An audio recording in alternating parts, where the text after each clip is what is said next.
All right, we are live. Thank you all so much for coming on tonight. My name is Bradley Pierce, the president of Abolish, Abortion, Texas, and I'm joined today by J.R. Haas. He's our vice president here at Abolish, Abortion, Texas. And now coming on is Wes Thomas, one of our fellow board members here at Abolish, Abortion, Texas. Let me bring him on right now. Hey, Wes. How are you? We're live and up and running. And I see we're getting some people chatting. Well, we'd love for y'all to head over to the chat box. If you're on Facebook, YouTube, Instagram, chat in there, and we'll try to get to your questions and talk about what's going on. Hello from Bastrop. Hello, Bastrop. I like your logo there. Jesus, Jacob, good to see y'all. Thank y'all all for joining tonight. We're going to be talking about what's going on in Texas when it comes to abolishing abortion. Some very exciting happenings that have happened here late, and still have a lot of work to do, but we want to talk about some of the progress that God's been giving us lately and give him the glory for that, and talk about what else we can do. Hey, Dale, thanks for being on. It's good to see you. Dale's an old friend of our families. Not old. I'm not saying he's old, but he's an old friend of our families. So, Dale, good to see you there. Rachel, thanks for joining us. And Hazar, great, thanks for joining us. All right, well, let's go ahead and get into this. Right now is what we would call in kind of the political lobby movement, the election season, right? In 2001, January through May, we have the legislative season where we have bills that we're trying to pass. We're trying to amend bills, trying to get, of course, the bill of abolition, House Bill 3326 from last session, trying to get that passed. And as you all know, that didn't pass last session.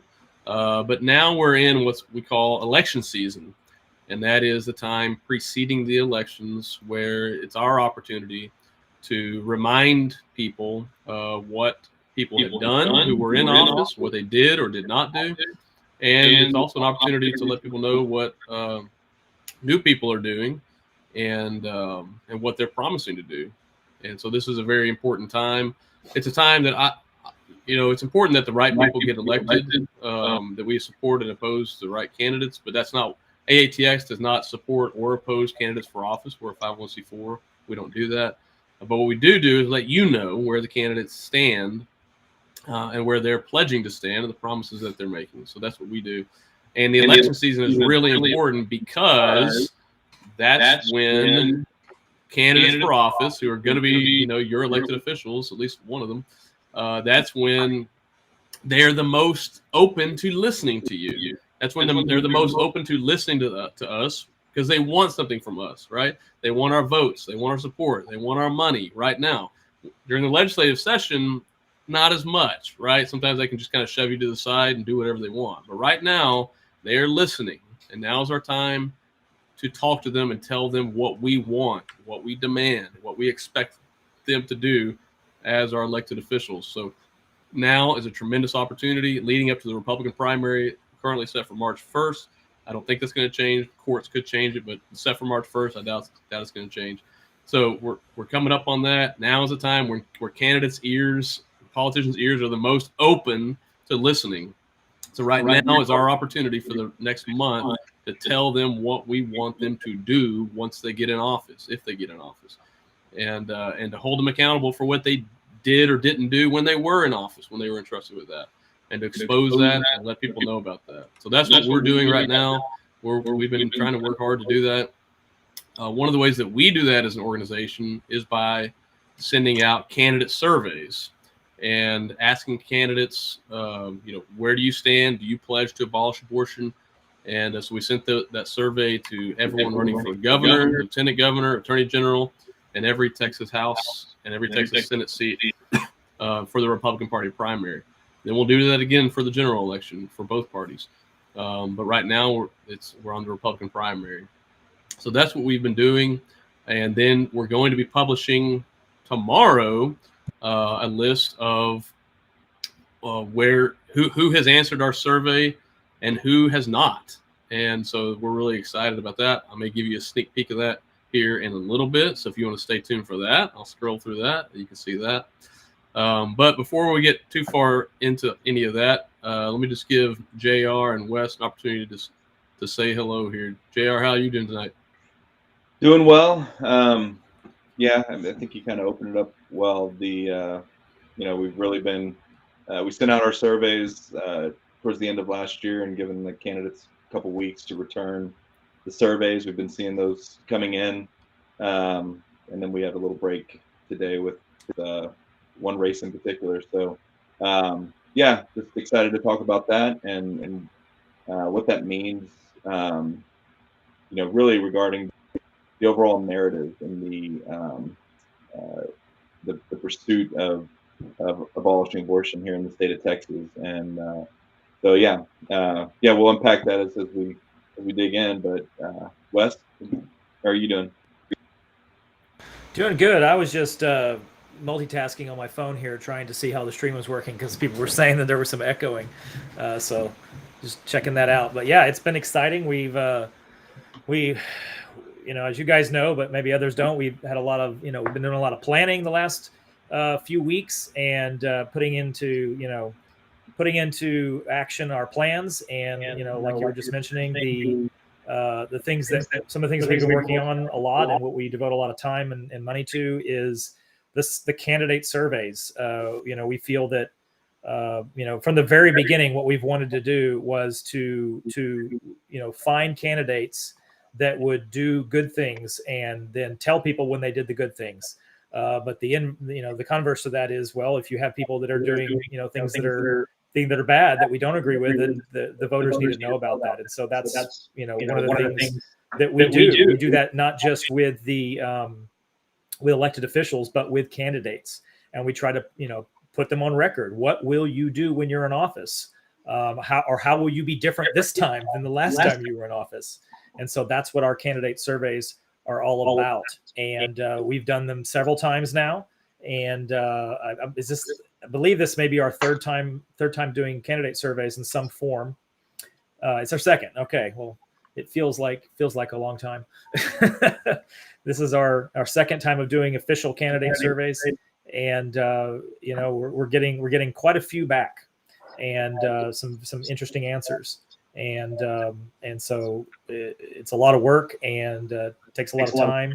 And but hey, what we can do with these surveys is really neat. And a lot of times you don't necessarily get opportunities during the legislative session to get people on the record. Sometimes you don't get your bill, let's say, advanced far enough to see who would support it, right? So a lot of times, a person who's running for office, they will tell you that they support all the things that you love, right? Oh yes, I support everything that you love. I also love those things. But then when they get to office, they behave completely differently. And so sometimes even the things that you and I love don't make it to a point where people can even vote for them, where the elected officials themselves can even vote for them. And so the candidate surveys help us to say, well, not only tell me what you believe, but put your name down here, right? Write your name on this. Tell me that you believe these things or don't, and then put your name on them so that in the future, when it comes time to give you an opportunity to put your name down on a bill, I can say, look, you said that you were about this. You said you supported this thing, abolishing abortion. Now I'm going to give you the opportunity to make good on your word. And so that's a big part of what the surveys are. And I'm really excited to see what's happening so far. And I think we'll be talking about a little bit more here in a bit about something really exciting that happened the last couple of days. Great. And by the way, I've muted y'all, so this help with the echo. So you make sure you unmute yourself whenever you come back on here. Great. Let me know if you're still hearing echo. We'll see what we can do about that. So we've gotten back now 59 candidate surveys. I believe we sent it out to 289 different candidates for office across the state of Texas. We've gotten back 59 of those, which I think last time we got around 50 of those, but that was for the primaries, runoffs, and the general. and we already have 59 now. So that certainly have beat what we got last time, and we're on track to get a whole lot more. So we're really excited about that, and it's just a way to get candidates on the record, because like anything, I mean, I just think about repentance as a Christian. Yeah, repentance begins with verbal confession, right? With saying what you're going to do, with saying that there's a change of heart, that there's a change of mind, and then you see the fruit afterwards, right? You see the fruit. Is this person truly a believer or not? Well, that remains to be seen, right? That you have to look at their actions, and that takes some time. But it starts with what they say. So what they say matters, but then we have to watch and see what they do, and then hold them accountable if they don't do what they said they were going to do. So one of our, you know, let me go. Let's go ahead and jump right into it here. Like I said, we've got 59 responses back, which have been very exciting. I'm going to scroll through those in a minute, but before I get to that, I want to talk about Brian Slayton has posted on Twitter here recently. I believe it was on Saturday. A statement. I'm going to share this. Give me just one second. Let me open this up and share this with you. All right. Let me share the screen here so you can see what I'm looking at. You may have already seen this on Twitter. Some of you, I think, already have. If you have, great. If you haven't, that's fine too. Well, let me share this with you. Sorry, this is our first time really doing one of these, so get it figured out. There we go. All right, I think, let me bring that on here. There we go. I don't know how well you can see my screen there, but it looks like it is up. And Brian Slayton's posted this on Twitter. Representative Slayton pledges to refile legislation to completely abolish abortion in Texas. And if you can't read it, I'll read it for you. It says, today, Representative Brian Slayton of House District 2 pledged to refile legislation that will completely abolish abortion in Texas.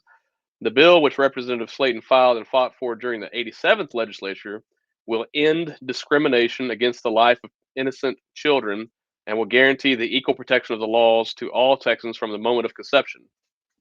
Representative Slayton commented saying, quote, throughout the 87th legislature, I fought for the complete abolition of abortion and looked for every opportunity to advance this righteous cause. The laws of God and nature are clear that life begins at conception and abortion is murder, plain and simple. We must start acting like it. I pledge to refile legislation in the 88th legislature to completely abolish abortion and ignore the erroneous opinion of Roe versus Wade. Texas must lead on this issue, and we cannot wait for the courts to do the right thing. So, uh, that's a great statement right there. So if you've been following Abolish Abortion Texas for very long, you know that kind of to sum up our principles that we follow, that is follow the higher law, keep the golden rule, walk by faith, and do it all for the glory of God. And in legal terms, we can put those as ignore Roe, right? Because we follow God's law, we follow the Constitution, and provide equal protection. That is, do unto others, do unto preborn children as we would have done unto us.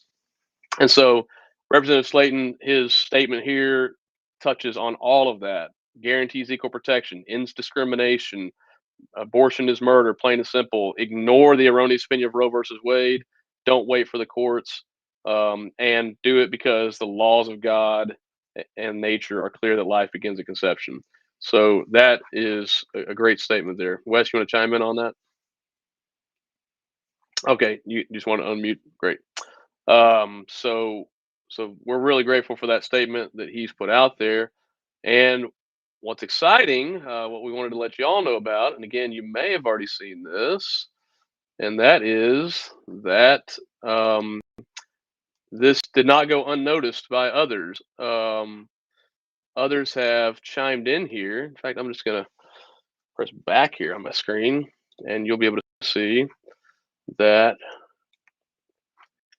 This was shared by a candidate for governor here in Texas, by former Senator Don Huffines. He shared Representative Slayton's post on Twitter, and he said, "Thank you, Brian. This will be one of my legislative priorities as governor. The Texas legislature will not leave Austin without passing this bill. We must abolish abortion in Texas." And he shared that on January 30th at 10:17 in the morning. So, that's what we've been wanting to see from candidates who are running for governor here in Texas, is that they support equal protection, they support ignore Roe, they support abolishing abortion, doing it for the glory of God and following His law. And so to see a governor candidate come out and say that, um, he clearly says, "This will be one of my legislative priorities as governor. The Texas legislature will not leave Austin without passing this bill, right? Which is a bill that Representative Slayton has pledged to refile from the 87th legislature, which was the bill that we supported, of course, from the last session.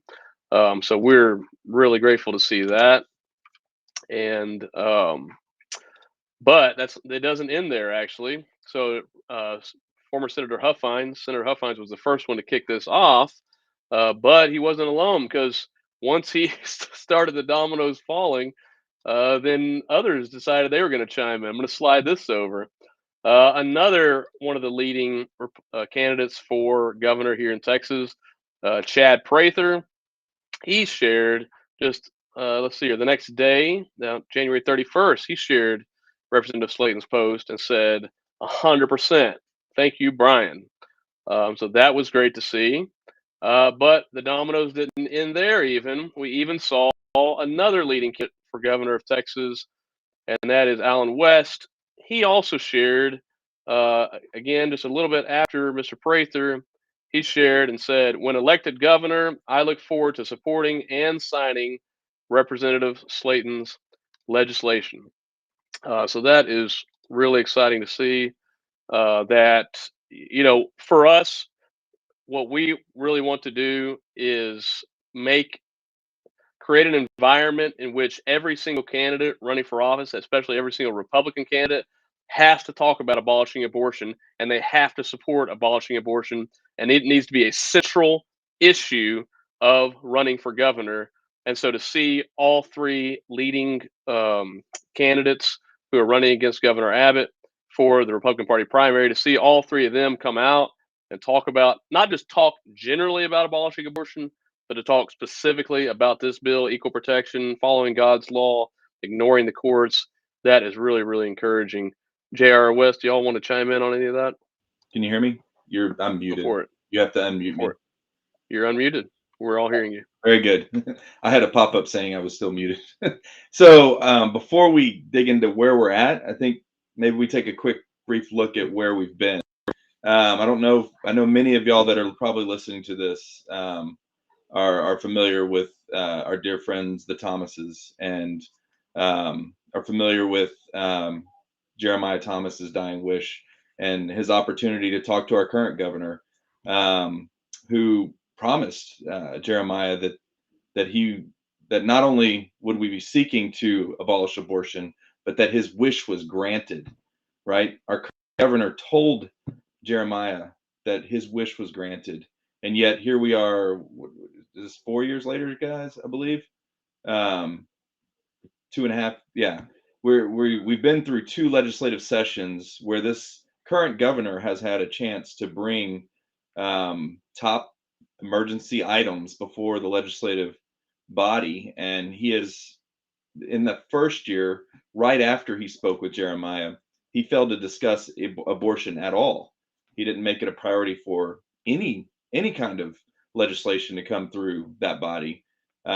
This year, he mentioned it, but he kind of encouraged the body to bring forward legislation that wasn't, did not promote equal justice or equal protection, that was not impartial, and yet he's been pretty silent on the issue. So this is this is great to see candidates for one of the top office in the land already coming out unashamedly embracing and supporting Brian Slayton, um, who at times had been mocked in the last session and not supported. You know, there were he brought forward. I'm sure we'll go into this more, but brought forward an amendment to not pass a rules amendment, not pass or not rename a bridge or road before we vote to abolish abortion in the state of Texas.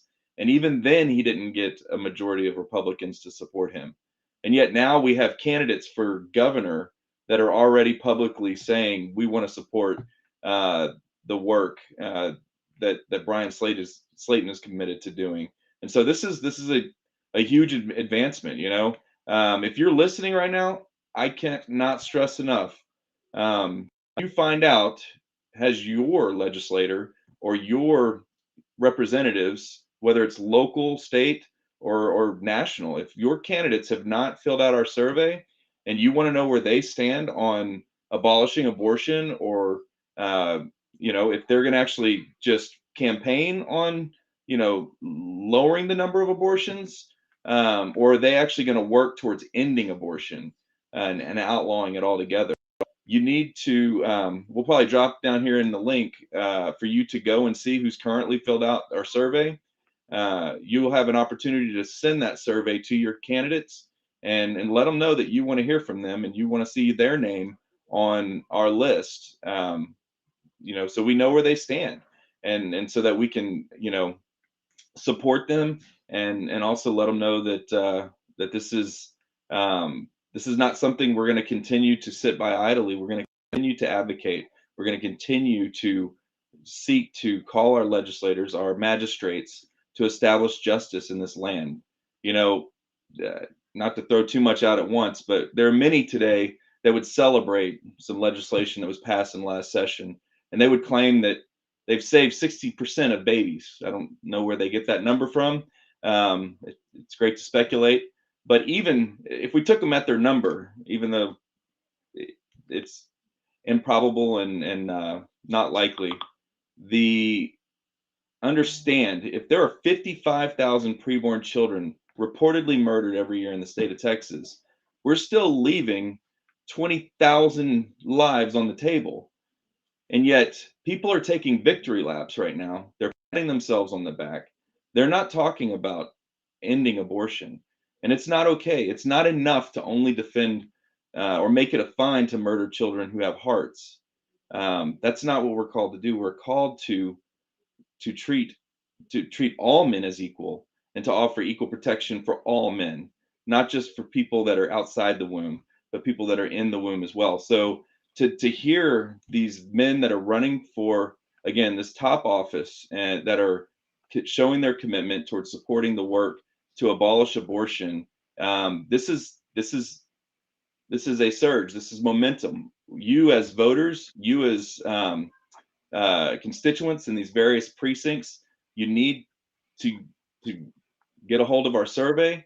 Again, we as an organization are merely here to help get candidates on record so you, the voter, are better informed about what your candidates are doing when they're in Austin. You know, not all of us have time to keep up with the thousands of bills that are introduced each session, or how each candidate voted. But we're here and committed to mobilizing Christians and all those who love life to work to support the ending of this modern day genocide. So, brothers, any other thoughts on that? Yeah. Yeah. One quick thought, or one just a little bit on that. Real fast. When Representative Slayton first has his rule amendment, yeah, it did not get majority of the Republicans until they realized what they had done, and some of them went back and changed their votes, and it ultimately did get the majority of Republican House members that supported it because they realized, oh wait, my voters are not going to like the fact that I just voted to rename roads or bridges and made that a higher priority than voting to abolish abortion. So some of them went back and changed their votes, and so ultimately it was supported by a majority of Republicans. Wes, you want to add to that? Yeah, I just wanted to point out. I think Chris is posting on all of our channels right now links to the candidate survey. So wherever you're watching, I'm kind of watching some links fly by here. And hey, it's on the screen. Wow, look how professional that is. So there you go. We can go to this candidate survey, and I encourage you to read it so you can know what the questions that we're asking your candidates are. Read through some of these. Do you have agreement that life begins at conception, right? Do you believe that life begins at fertilization, or would you define it elsewhere? Do you agree that the U.S. and Texas constitutions do not recognize a right to abortion? And if they don't, then you have to agree that the 1973 Roe versus Wade decision was unconstitutional, right? Because you can't believe that Roe versus Wade was constitutional if the Constitution doesn't actually give a right to abortion, right? So they have to have violated the Constitution in that decision.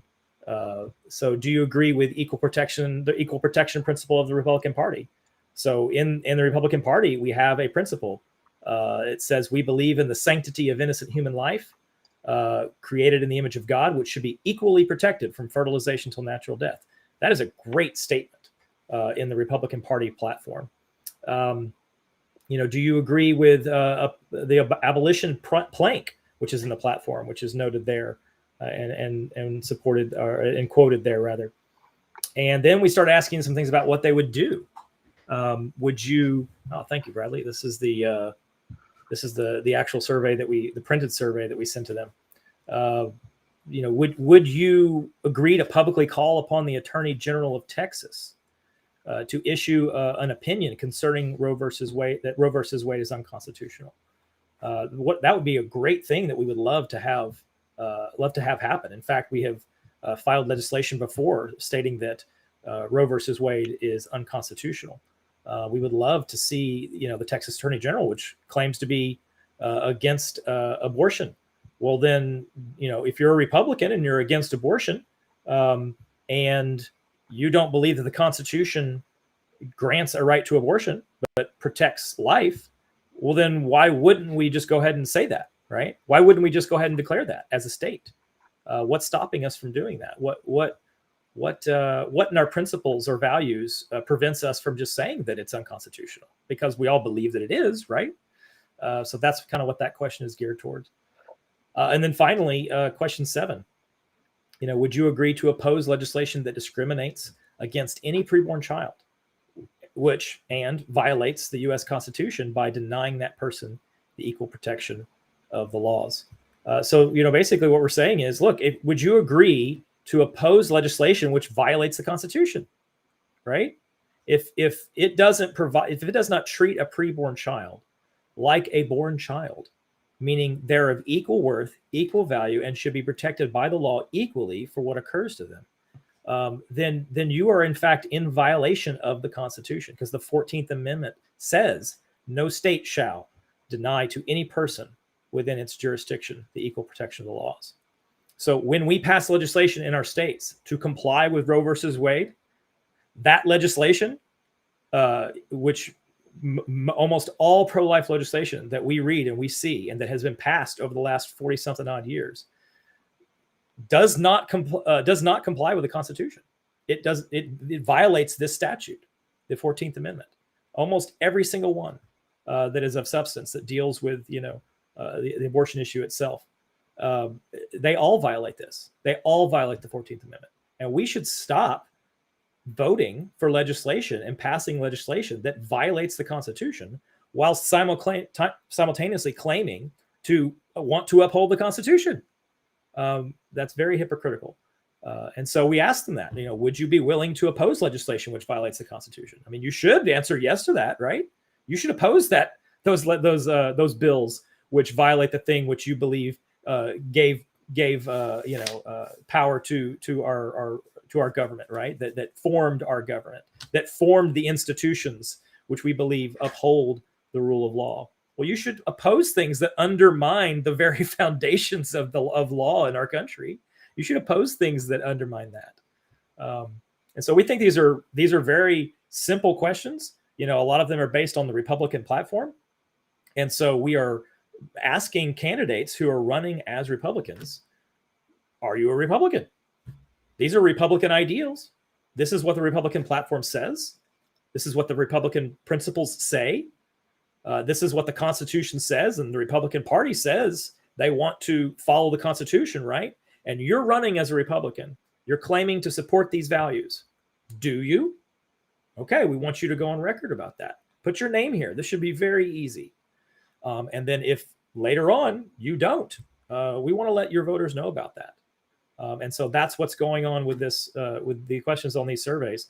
Please send them to your elected officials or people who are running for office. For the first time this year, which again is only our second time really doing this in earnest, but we're opening it up beyond just the Texas House races and the Texas Senate race. We're asking other people to fill this out. So if you have any local officials who you wish to see where they stand on these issues and see if they're really willing to abolish abortion, we can send them this survey. And so yeah, I just wanted to point that out to you guys. And if you guys have any questions on that, please feel free to post them in the chat, and we'll try to get to them. Hey Brad, we have some questions in the chat around who all, which of the candidates have returned our survey. Yeah, I'll be getting to that in just a second. And before we get to that, I just want to say that, this is a Republican primary that we're talking about. Since 2016, Abolish in Texas, those of us here, we've been working in the Republican Party to get our platform, get our principles, get our priority, just supporting the abolition of abortion, protection, and ultimately without compromise, right? That's what we want. And stop accepting anything less than the complete abolition of abortion in Texas. Our legislative priority of our party falls upon the 87th legislature. So this is the current one. The legislature just ended, but this is the most recent statement from the party to abolish abortion by ensuring the right to life and equal protection of the laws to all preborn children from the moment of fertilization. The RPT principles state we believe in the sanctity of innocent human life created in the image of God, which should be equally protected from fertilization to natural death. And the platform on plank 325 says, since life begins at conception, we urge the Texas legislature to abolish abortion through enacting legislation that would immediately secure the rights to life and would ignore or refuse to enforce any and all federal statutes, regulations, orders, and court rulings that would deny these rights. And this is from our one pager that we passed out to the legislature this year. But that's all very important. That again, what we're saying is this is what it means to be a Republican, right? You support abolishing abortion, you support equal protection for all children in the womb, right? No exceptions, right? Every child should be protected. So that's what we stand for. And so that's really all that we're asking the candidates, on our survey. Do you agree with these things in the Republican Party platform? Or are you willing to do them? Not agree with them, but are you willing to do them? All right. So I know we have a question about who has answered our survey. Bradley, you mind if I just ask you the question? There's a pretty good question here because we've actually sent an email on this and information regarding this. But some people are curious to know about Alan West, who recently in a candidate forum came out as supporting exceptions in some cases. Where does he stand, and why are we supporting that, or at least letting people know that he is supportive of abolishing abortion? Yeah, and just to reiterate, we're not supporting any particular candidate for office. We don't support any of them. We're grateful to see people run and grateful for the service that they've already performed, but but they we're not supporting or opposing anybody. We're just letting you know, and the main reason that we're letting you know is because we want to talk. What's we're most excited about is not who's running for office and things like that. What we're most excited about is that all of these candidates feel like, because of the environment in Texas that the support of Abolish in Texas, that we've been able to create together by the grace of God, they feel like I need to come out and publicly support a bill to abolish abortion. All of them. And so that's really exciting to see. And then that's going to put pressure. We'd love to even see Governor Abbott come out and say the exact same thing, and we hope that he does. Again, it's not about the candidates; it's about the cause. And so we want every single candidate to support the cause, and that's what we're excited about, and that's what we're here to tell you about. So, Alan, the question is about Alan West. That he'd said recently at a forum, nothing new for him, but I think it may have been new for some of the people that had heard it. That he intimated that he would support the ability for people to get abortions in the case of rape. And so we sent an email out about that and letting people know why that's a bad thing and why that is not abolishing abortion. That is pro-choice, right? He wants people to have the choice to get an abortion if their child is conceived in rape, and ultimately murder that human being made in the image of God just because of who their father is and what their father did. And we oppose that. We don't think that's consistent with Scripture and with what God calls us to do. That's not consistent with the Constitution providing equal protection. We believe that's discriminating against someone simply because of the circumstances of their conception. And so that's why we absolutely oppose that, and we let people know about that. And again, it's not because we oppose, Mr. West for office. We don't support or oppose, but we do oppose what he said. We oppose that idea, and we wanted to make sure that you knew about it, because that's something that we shouldn't be saying. And we should. So I think we're posting an article here that we shared about that, so you can go check that out for yourself. Because in this, again, he said this for years. You can see this in the article. He said this on his own website. He said this years ago when he was a congressman. So this is nothing new for him. This has been his stated position for a long time. But in this most recently in this forum, he discussed it in the context of the abortion of his own grandchild, and so that made it particularly, I guess, offensive to hear someone talk about it that way. So we want to let you know about it. You can go check that out on our website if you want to learn more about that. But and I think perhaps in part because we shined a light on that, let people know about that, he started hearing from lots of people. That we sent that email out to tens of thousands of Texans, and I think he heard a lot about that, and so I think that's one reason why he is now coming out and saying, yes, I support abolishing abortion.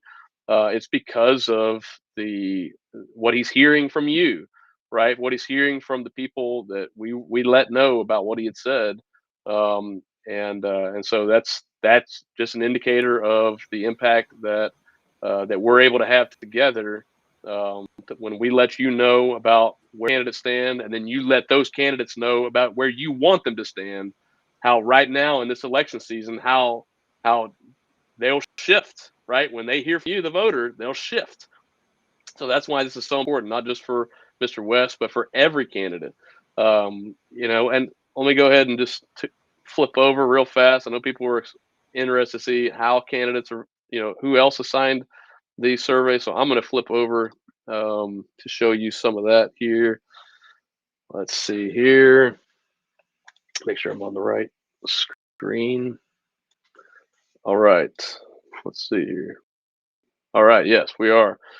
So you'll be able to see this tomorrow. We're going to be sending out an email with a link to our website that will have this on there, so you can scroll through and see where candidates in your area stand. Have they filled out our survey or not?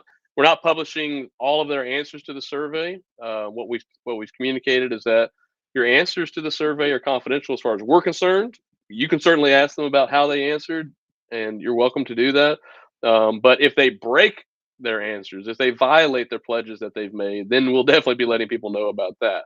So you can see here, just right off the bat, the governor candidates. We have Senator Huffines that has answered the survey, and it says yes. And in addition, he's made that statement. Mr. Prather has not yet answered our survey. If you know Mr. Prather, please contact him. Tell him, please answer our survey. There will be, in the email that goes out tomorrow, linking to our page, there will be a link in there. If you're not able to grab it right now, There'll be a link in there to our candidate survey that you can then just grab and send to him if you don't grab it here on this call. Then Mr. West has also filled out our survey and made the statement that we showed you earlier. We have a couple of lieutenant governor candidates. Todd Bullis, who's a longtime abolitionist here in Texas, he's filled out our survey. Tracy Bradford, many of you may know her. She's filled out our survey. George P. Bush, running for Attorney General, has actually filled out our survey. If you know these other candidates, if you have any connection with Mr. Gohmert or Ms. Guzman or Mr. Paxton for Attorney General or any of these other candidates in any of this list, please contact them, encourage them, fill out the survey, go on the record, and pledge support for abolishing abortion in Texas without exception. So that's just some of the top offices that we've seen. Like I said, we've gotten 59 total responses that we're going to be sending those out tomorrow to your email. And so you can go through that yourself and see how did the candidates in your area, have they answered the survey or not? And if anyone in your area has not answered the survey, then we have most of their email addresses on here, or you can chase them down and let them know. If you're not already signed up for our emails, you see here on the screen, you can go to our website, abolishworkintx.org/enlist, sign up for our email list. Some of you may have heard about this live stream right now by getting a text from us because you've signed up for our SMS, being able to get our text alerts. If you did not get that and you would like to get our text alerts in the future, even if you're already on our email list, go to that abolishworkintx.org/enlist. Put it in again, put in the same email address you're already using, but make sure that you also put in your cell phone number. So that way we can text you alerts whenever we have some action alerts for you to take. And so you can go ahead and get on that list. So that's some of the exciting things that we've seen happening. Let me just do a little bit more here. One of the things that we do with this information in this, what we call the election season, like I said, we're here to let voters know where people are standing, what people have done. So let me just give you a little bit, just for, I think some of you will find this interesting. We actually sent today a lot of mail across the state. One of the most impactful ways to let Texans know where candidates stand is by sending them mail, right? I'm not talking about email, right? I'm talking about letters in their mailbox, right? That can't be censored by Facebook, that can't be censored by Gmail, that can't be censored by anybody, right? The Postal Service can't censor it, and you can deliver a piece of mail directly into someone's mailbox. It will go through their fingertips. They may go through their fingerprints into the trash for some people, but a lot of people will at least give it a quick glance, see what's going on, and that is far and away the most impactful way to let voters know where candidate stands. Because, and again, you know how it's impactful? Because right now you're probably getting deluged by lots of these right now by candidates in your area. And guess what? They wouldn't be spending the money on it if it didn't work. So that's why we've also spent a lot of money to let people know where candidates stand, because it's that important to us. And that's why, if you can, we need your help. I'm going to show you a couple of these here in just a second, but I just want to tell you right now, if you can, this season, it's only the next month. And if you have the ability to donate in order to help us be able to get more of these and more information in front of more people so that they can put pressure on their candidates so they'll stand up for abolition, right now is the time to do that. We have a very short window to do that. And so if you can donate right now, we're taking those donations and that's going straight into letting people know where candidates stand, again, so that those people can let those candidates know where they want them to stand. And right now, candidates are receptive, right? We just saw that with Mr. Huffines, Prather, and West, right? When people are like, hey, why aren't you signing on to this? Or why did you do that? then they jump on that, right? That's a way to distinguish themselves, and so their ears are wide open. So now for the next month, we have a real opportunity. So please, if you can, please donate. JR, you want to jump in? Yeah. So Bradley, quick question, just to get into the nuts and bolts of it. Say you wanted to inform a precinct in Texas about something and current incumbent did in the last legislative session. How much money would it take to put a flyer or in the mailbox of 2,000 residents in a precinct? Yeah, so a flyer like that's probably going to cost about a little over $1,000, because the cheapest you can probably get those down to is going to be about 50 cents a flyer. That's going to be rock bottom prices. That's if you do a whole lot of them. So in order to get it in the hands of 2,000 voters, it's going to take at least $1,000 to do that. And so for every 50 cents, that somebody can donate, then that's somebody else we can connect with. And we can connect with people with mailers like that, which are the most powerful. But we can also connect with, with Facebook ads. We can get in front of them. And yes, sometimes we can get around Facebook in order to get those in front of them. But again, there's nothing as powerful as the mailers, but there's also nothing as expensive. So if people are able to donate, that's where we want to. That's where we get the most bang for the buck. But that's also where we spend the most bucks. So let me just give people an idea about what we're talking about here, so that way exactly what this looks like. Many of you may know that in this last legislative session, like in the previous two legislative sessions, our bill died at the hands of a Republican committee chair. 2017, it was Representative Byron Cook. 2019, it was Representative Jeff Lee. And 2021, it was Representative Stephanie Click. And so, excuse me, tickle in my throat here. We want to let voters know where she stands. JR, can you take it away? Yeah. So this is we reworked this. We previously did actually circulate this this slick here, this bulletin, and actually had abolitionist block walk in Stephanie Click's precinct. And the interesting part about that is, while many of these people were not longtime political activists, but just people who were fed up with the 50 years of failure we've seen in working towards ending abortion here in the U.S. and in Texas.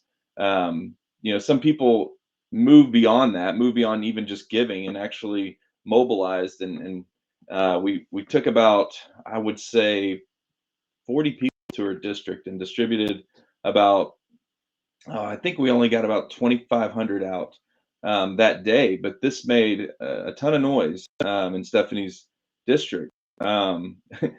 This might little thunder, but this actually, in part, influenced a current candidate that's actually running against her, who is just as intent in holding and asking this question. Is Representative Stephanie Click even a Republican? This candidate actually said, even if he were to win office, like, he's going to keep running against her until she actually answers, yes, that she's ready to end abortion and actually work towards it. We'll go into the details here, but understand that right now there are people taking pro-life dollars from Christians and people who love life, who are celebrating right now. They are patting themselves on the back because they believe it is a victory to fine people for killing other people. And here at Abolish, Texas, we don't believe that's enough. We don't believe that is enough to honor God, to honor these preborn children. And in this piece that we sent to Representative Click's precinct, and now have reformatted and mailed to her district, we are just asking and calling her out. It may seem taboo or something that you shouldn't do. But we're really just asking her, is she committed to her own party, right? She claims to be a Republican, but she admits to killing HB 3326, which for those that aren't familiar, that was the number, the House bill that Representative Brian Slayton brought last session that was assigned to her committee.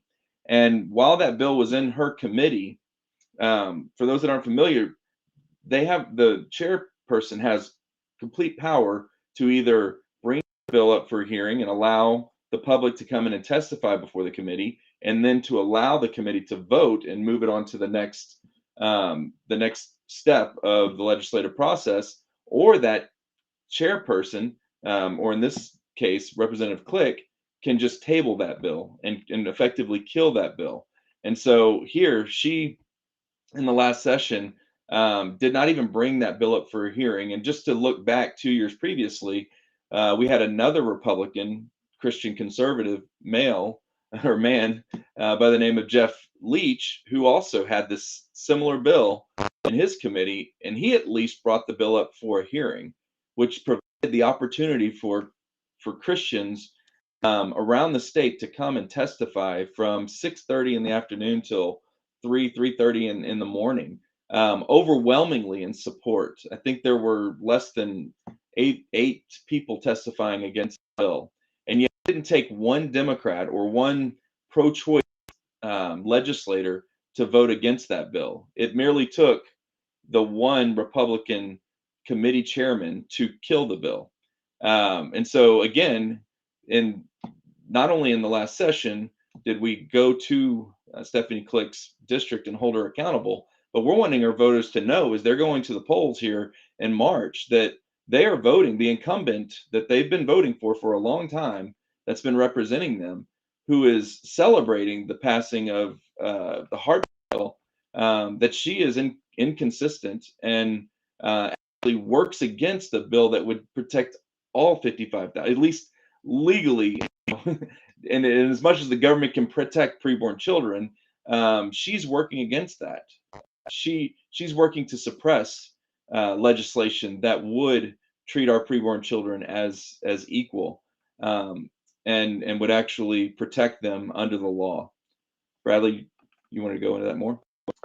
Yeah. So we have this mailer that is already in the mail on its way to households in her district, and to let them know, what she did. And I know some people have mentioned over that, and maybe even thinking, well, wait a second, we can get people on the record, but what good does it do if they don't actually do what they say? Well, we have an answer for that, and the answer is, again, when people don't do what they say, what do? Well, you let people know that they didn't do what they say, right? And we have one of those examples right here. I'm going to be putting this up right here. Let's grab this and let you see this. Another piece of mail that we have going out right now is about someone who, as you can see right here, they did answer our survey, and yet our vice president J.R. Hussier and I, we were in her office talking to her face to face, and she, to our faces, refused to support the bill of abolition that she had promised in writing with her signature under it that she would support. And so, what's our responsibility? We let people know when candidates make pledges, and guess what? We let them know when they break those pledges. And so, we're sending this to her district to let people there know that not only did she break our pledge, but she also voted against the Slayton amendment that we talked about earlier, that would have required the Texas House to vote on whether to abolish abortion before voting to rename a road or a bridge. She voted against that. She prioritized renaming roads and bridges higher than protecting preborn children in the womb. And so we're letting the voters in her district know so that they can let her know where they want her to stand, and that they don't appreciate her breaking her pledge to them. So that's just gives you a little bit of an idea about what we're talking about and what we're doing here at Abolish Abortion Texas, and what we need, why we need your help. Because like I said, these sorts of things cost money, but they are so important, because otherwise, if we're not out there telling people what candidates are doing, if we're not out there telling people what candidates are promising to do, then who's going to do it? And how are people going to know unless someone tells them? And how are we going to be able to tell them unless we have the money to do it? And so that's why we need your help, because we have the message, we have the material, we have it, we have the addresses to send it to. We just don't have the funds to do it everywhere that we would like to. We have a few places that we're prioritizing, that we're able to do it. But even there, we'd love to be able to do more to make sure that every person in that district knows what this person has pledged to do, or has not pledged to do, or what this person has done or not done. We need to let people know. Otherwise, we're just going to keep getting the same, right? If the voters are ignorant about what's going on, then they're not going to be able to tell candidates where they want them to stand. They're not going to be able to hold them accountable when they break their pledges, right? We've got to get the information in front of them. And there's a whole lot of other people, there's a whole lot of other organizations, pro-life and pro-abortion, that have way more money and can be way louder than us. And so we've got to overcome that and let people know the truth about what's going on and what these people are doing. So if you're able to, you can go to our website.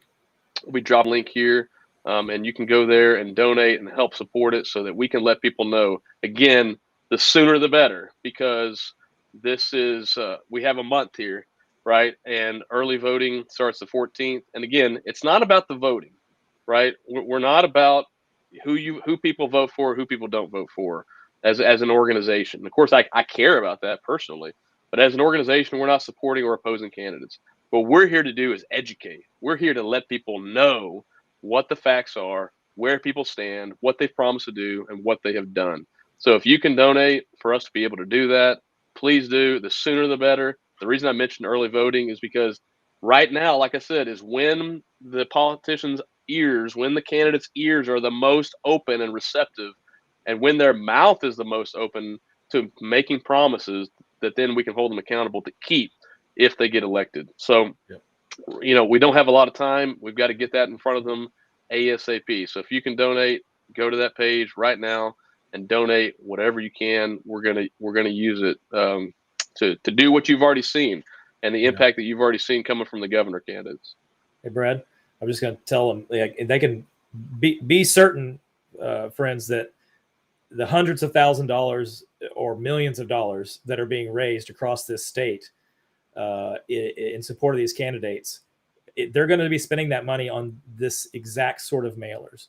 And they're going to be telling people about how great and how pro-life these candidates are, right? Because they did things like vote for the heartbeat bill, or they voted for some other bill, or they said they were pro-life once, and that means they're 100% pro-life, which means that they're against abortion.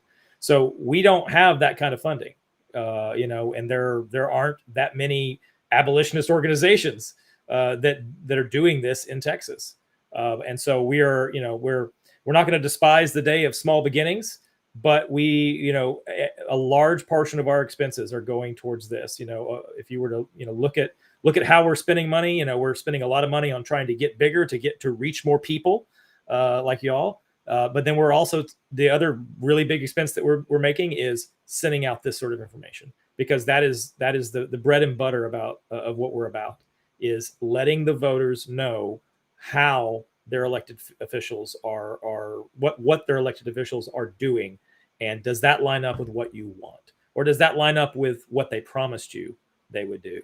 So now is the time. If you give to these links that we've been posting here, it will be going directly towards this sort of campaigning, and we will be doing it this month. This is exactly a time that we need that kind of support.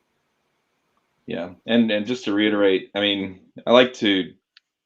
This kind of goes back to the top where Bradley mentioned that the time you have the the most influence over your legislators right now. They're looking for your vote, and that's a currency for them. And so they want you to believe that they're your candidate, and they have other organizations that are giving out endorsements, right?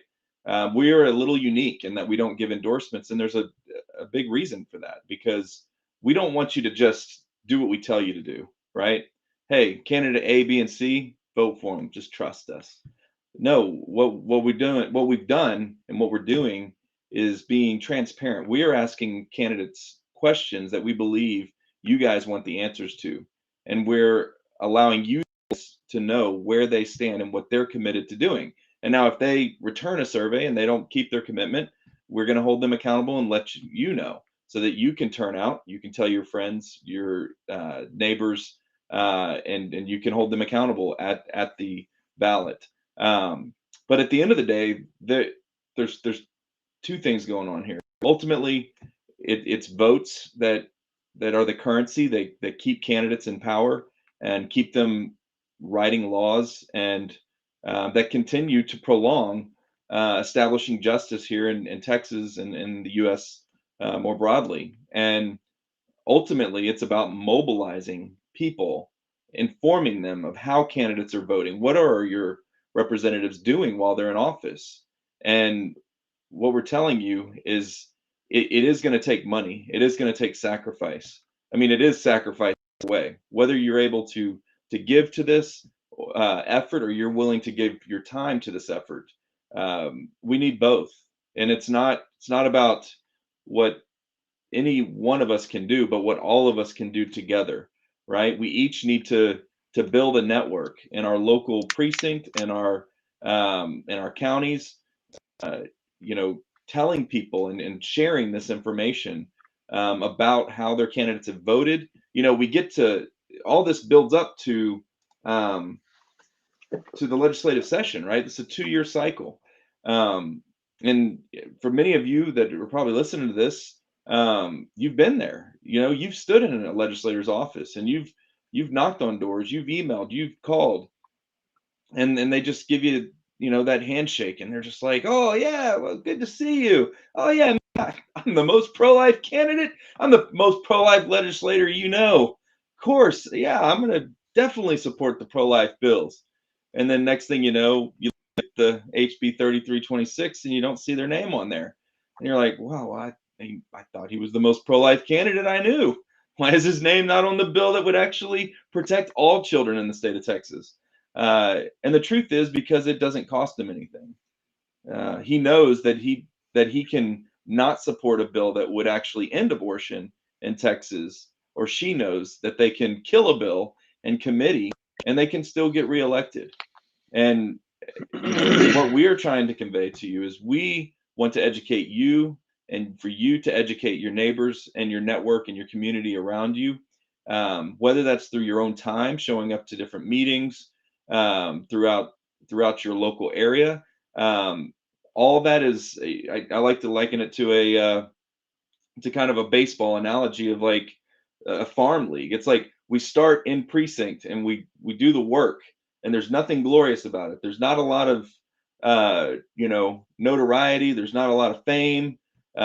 Just go to your neighbor's house, talking to them, challenging them, asking them about, you know, what do you think about these, you know, pro-life bills and things that we've been trying over the last 50 years. You know, why do you think all these? Here's a great question I love to challenge people with. We have had a pro-life supermajority in Texas, the trifecta, the House, the Senate, and the governorship since 2003. We haven't needed a single Democrat to vote to outlaw abortion, and yet we can't even get a bill in 2019 and 2021 out of a committee that has a majority of Republicans in it to go to the floor, House with a majority of Republicans in it, to then go over to a Senate with a majority of Republicans in it, to be signed by a governor who's a Republican, whose platform and whose party states that we believe that all men are created equal, that life begins at conception, that Roe is unconstitutional, and yet these candidates continue to get reelected, to be championed and rewarded by other organizations telling you who to vote for. And what we're saying is we're not here to tell you who to vote for. We're here to give you information to empower you to then go and talk to your neighbor. And we are also here to help communicate that as well. And if you are able to give effort, as we mentioned, it's literally it's just economics. As much money as we receive, that's as many mailers go out the door to inform more people. Right. If we had 2,000 people to go block walking, we would do that as well. But we take whatever the Lord sends us, and we continue to promote and spur people on to continue to educate and hold these legislators accountable, and hopefully some legislators in there who will fear God, love their neighbor enough to, work towards achieving the total abolition of abortion here in the state of Texas. I'm just going to I know the hour is late. I'm just going to get to a few specific questions on here before we go. Jacob Miller, has there been conversation about representatives' vocal defense of abolition bills and taking the offensive attack against those who are holding bills up? Is there a way to word that into that language into a survey for the future? That's something hard to put into a survey, but it is something that we are talking to people about, and it's something that, at least I've heard, there may be something happening here in the next couple of weeks, 2 or 3 weeks on that front. And then of course during the legislative session as well. So let's be talking more about that. But yeah, absolutely, we can't just be on the defense all the time. I mean, ultimately, what we're communicating is what's reasonable, right? Treat babies how you want to be treated. Period. That's really what the bill says. Take away the exception for abortion. That's really what it says. Follow the Constitution. Follow God. It's pretty easy. And so we don't need to be on the defense, right? They need to be on the defense because what they're calling for, what they're doing, and the bills that they're killing are extreme. What they're doing is extreme and unreasonable. So people are asking, do we email it to them? Yes. Email them the link. The email that we'll send y'all tomorrow, be looking for that. It will have the link. It will have the email address for your officials. If you know them personally, if you can go to their Facebook, message them there, go to their website. They may have a contact form. You can send it to them there. If they have their phone number on there, you can call them.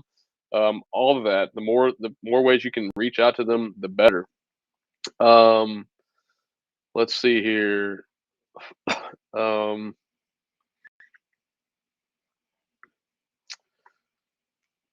Okay. So we got, and I'm just going to go ahead and put it up here. Karen Udy says Brian Slayton pledged not to support unjust pro-life legislation again, as he did with the heartbeat bill and other pro-life legislation. Brian Slayton is a friend of mine. I love him. I think you're talking about the heartbeat bill, which we've recently sent out an email about why we believe from Scripture that God hates the heartbeat bill. And so I think you're talking about his support of the heartbeat bill there. He's filed the abolition bill. We've been grateful for that. We're still grateful for that. We're grateful for this pledge that he's posted. He has not gone so far as to say that he would oppose bills like the heartbeat bill, and so we need to keep encouraging him to do that, and do that with the Word of God, because ultimately that's the most powerful tool that we have, and to do it with brotherly love, sisterly love. So thank you, Karen, for that. It's a very good question, and we're going to be continuing to do that. We've done that, and we're going to be continuing to do that as well. So thank y'all for that. So we are, that's what we need, right? We need to stop compromising. We need to stop accepting less. We need to stop discriminating against people based upon where they are, how they're conceived. We have to stop doing that. That's not loving our neighbor as ourselves, as the second greatest command. That's not providing justice, which God demands our civil officials to provide. That's not doing justice for the fatherless, which God requires. These are the things that we need our elected officials to do. So, just to end on a very important note here, we're grateful for what Senator Huffines, has said. Mr. Prather, Mr. West, we're grateful that they're supporting, what Representative Slayton has said. We're grateful for all of that.